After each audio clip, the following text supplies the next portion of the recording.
What is Ebola? Is it a virus, a bacteria, or a parasite? It's a virus. Bacteria. It's a virus. I would say it's a bacteria. Yeah, that's what I would say too. A virus? Okay.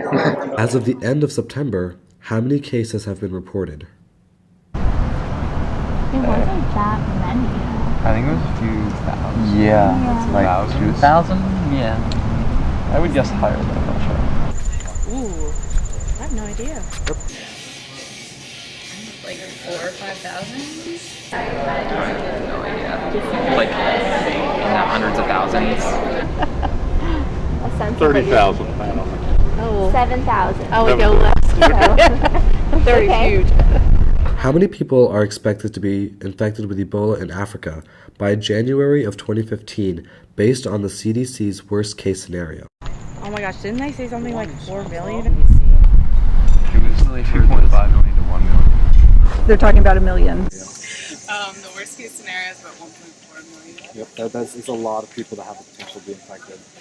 So do you know about what percentage of people with Ebola die? 50%, yep. So if the worst case scenario were to happen, about 700,000 people in Africa alone would die. How is Ebola transmitted from person to person? Think about bodily fluids. It's like contact with bodily fluids or something. Bodily fluids. Just learned that today. Can you, if someone with Ebola coughed on you, could you contract it that way? No.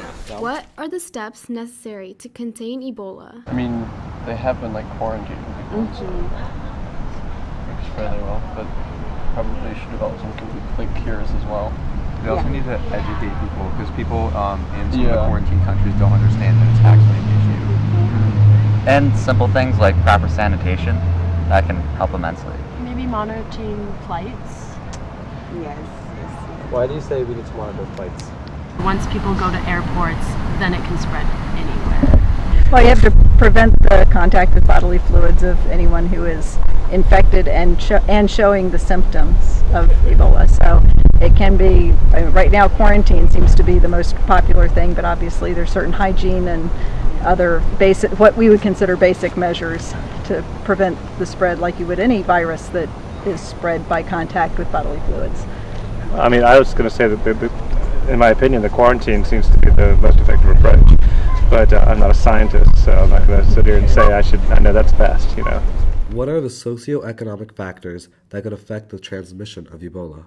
Well, considering it's an epidemic in Africa, I'd say if it moved to the U.S., I feel like we'd have a vaccine within like 3 years.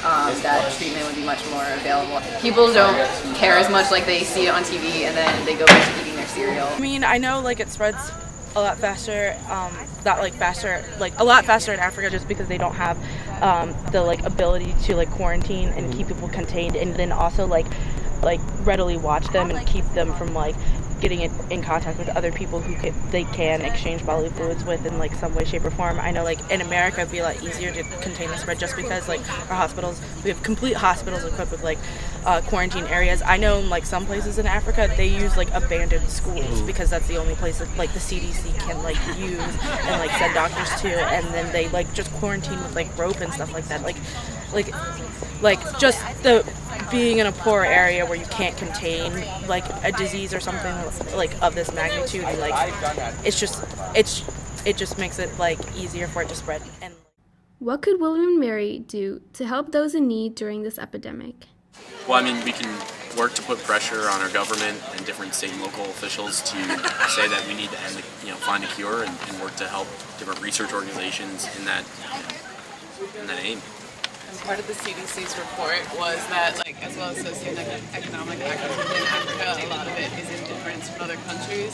But I think since the Texas outbreak, we'll see a lot more involvement from America. it makes a difference when it's here. Of course, everyone starts caring more when it's like we're at risk now.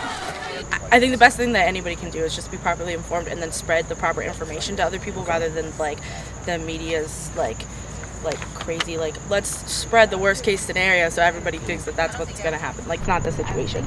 So like, to me, I think it's just like being well informed and then spreading that good information to other people, because like in the grand scheme of things, like nobody's qualified to like go to Africa and contain the disease, or like go to like those people who are in Dallas that I think are infected and like help them. Like, you're not a doctor, like there's nothing else you can do besides be well informed and spread the proper information rather than like all the radical fear. Yeah, definitely.